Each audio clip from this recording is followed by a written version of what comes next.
5, 4, 3, 2, 1.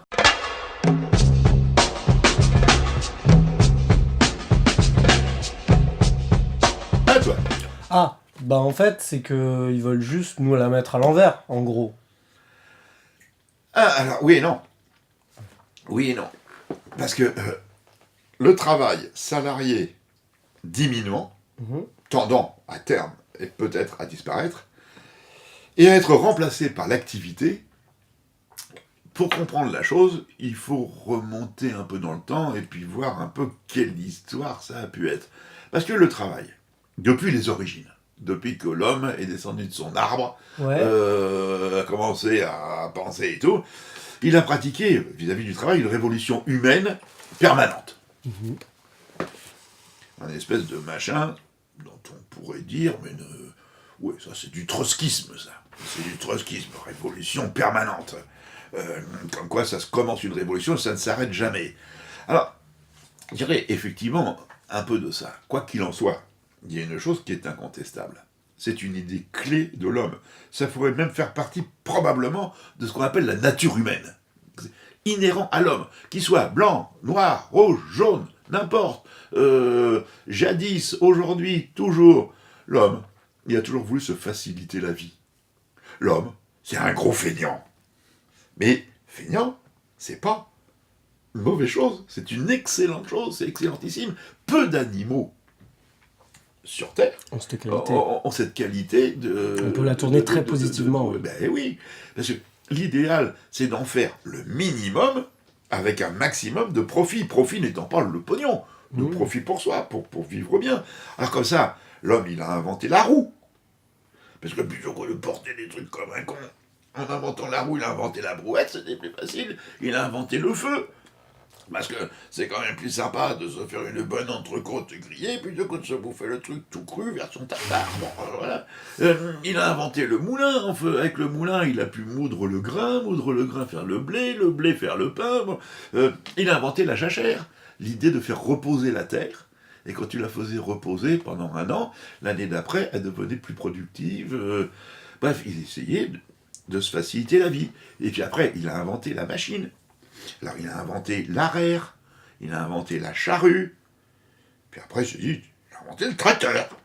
Et puis après, le tracteur informatisé, etc. Après, on part sur l'électronique. Voilà. Et puis après, du coup, de la machine, on est passé au robot. Du robot, on en est maintenant aujourd'hui à l'intelligence artificielle. Donc, effectivement, mais tout ça dans le but de mieux vivre.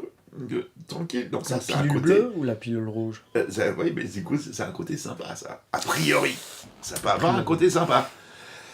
Toujours est-il que, depuis les origines, les profits ont connu une hausse vertigineuse, mais exponentielle, de façon gigantesque, quoi. Donc, la richesse globale de l'humanité a été démultipliée de façon incroyable. Mais le problème, c'est qu'une petite minorité s'est accaparée l'immense majorité des profits. Bref, il y a un problème de redistribution des richesses. Bon, c'est ce qui a donné lieu à toutes les politiques. Comme s'ils prenaient une commission sur nous. Oh oui, mais pire que ça, plus qu'une commission. À ce niveau-là, ça va... C'est des agents immobiliers, en fait, le gouvernement. Mais en l'occurrence, au début, c'était relativement peu. Quand on voit, par exemple, à l'époque de Louis XIV, la noblesse, la plus grande noblesse qui vivait à Versailles, si on faisait vivre aujourd'hui nos pauvres, quasi SDF, à Versailles, ils feraient une manif de gilets jaunes dès le lendemain matin. Il faisait un putain de froid à Versailles, il n'y avait pas le chauffage dans les chambres, etc.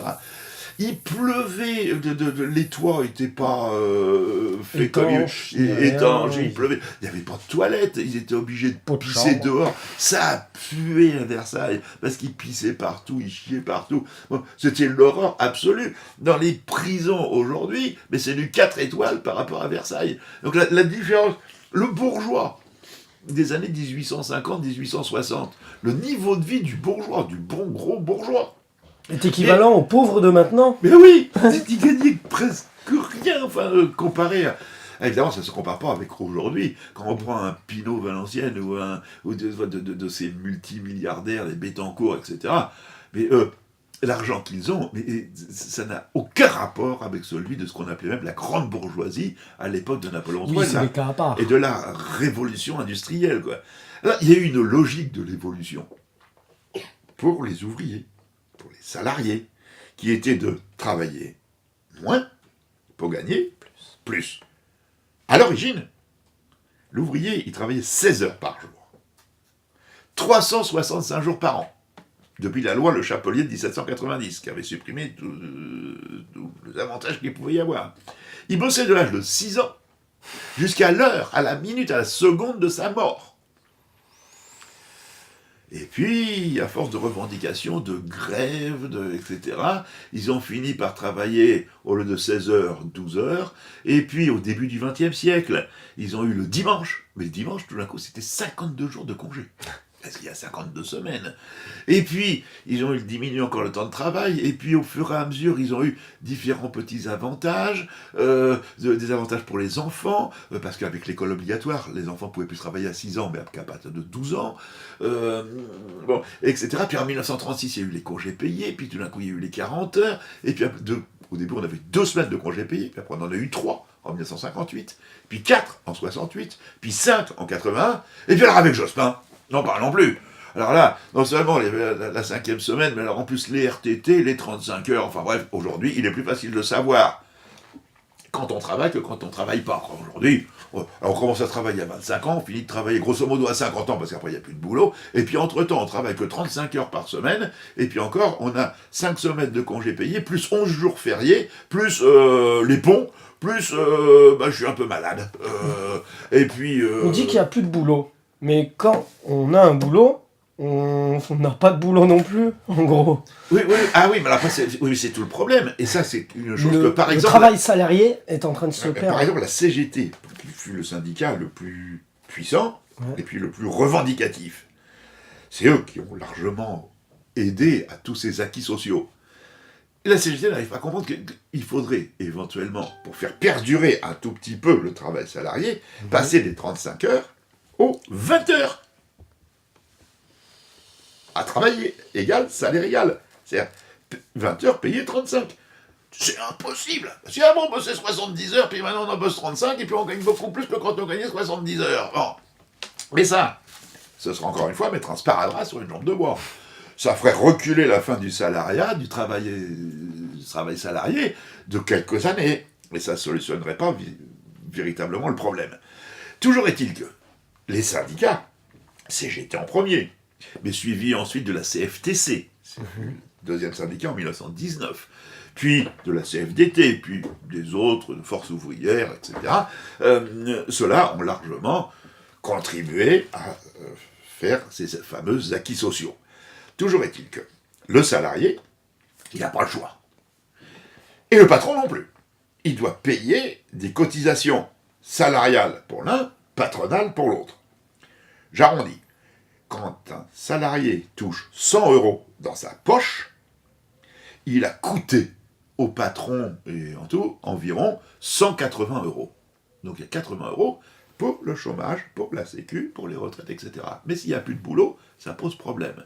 Donc d'un côté, le salarié, il paye. Donc il faut dire qu'il existe en tant que salarié. D'autre part, le salarié, une fois qu'il a touché des sous, il consomme. Pouf! Taxe.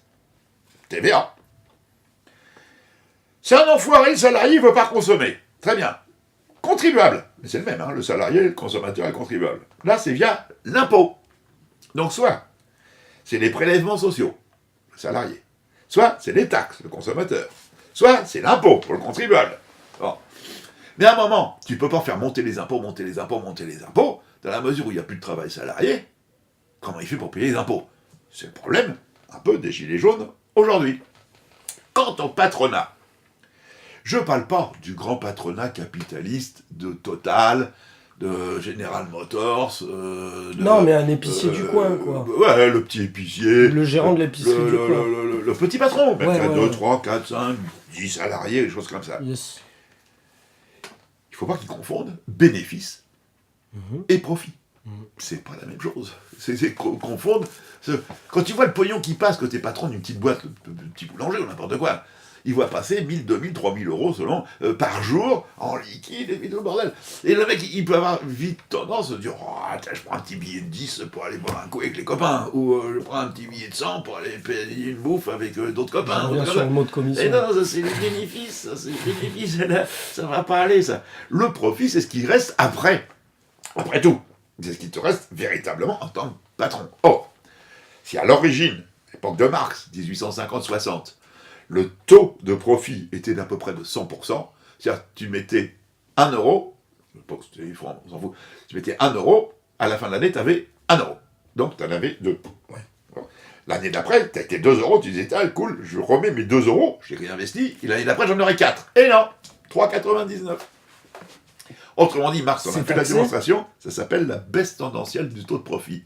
Et aujourd'hui, alors qu'on était à 100% à l'origine, aujourd'hui on est tombé en dessous du seuil de 10%. D'où la fin, depuis les années 1980, du capitalisme industriel en Europe et en Occident. On passe au capitalisme financier. Alors là, il y a un problème. Parce que du coup, les patrons ne veulent plus investir, ils ont délocalisé, très bien, mais là, on fait quoi maintenant ? On fait quoi ? C'est quoi ? On fait quoi ?